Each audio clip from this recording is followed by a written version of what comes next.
அனைவருக்கும் வணக்கம். இன்றைக்கி நம்ம பார்க்க போகிறது 11ஆம் வகுப்பு பொது தமிழ்லேருந்து ஒரு முக்கியமான ஒரு பாக்ஸ் கொஷின் பார்க்க போகிறோம். இதுலேருந்து ஒரு 1 மார்க்கு கண்டிப்பாக எல்லா தமிழ் எக்ஸாம்லையும் கேட்கலாம்.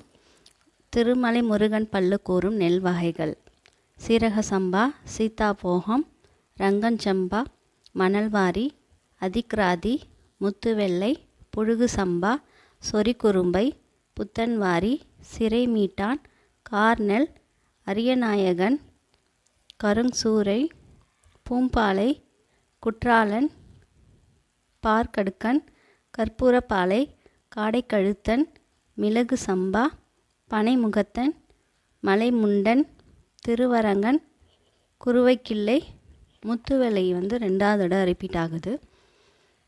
தேங்க்யூ. நம்ம வீடியோ பிடிச்சிருந்ததுன்னா சப்ஸ்கிரைப் பண்ணுங்கள், லைக் பண்ணுங்கள், உங்கள் ஃப்ரெண்ட்ஸ்க்கு ஷேர் பண்ணுங்கள். Thank you.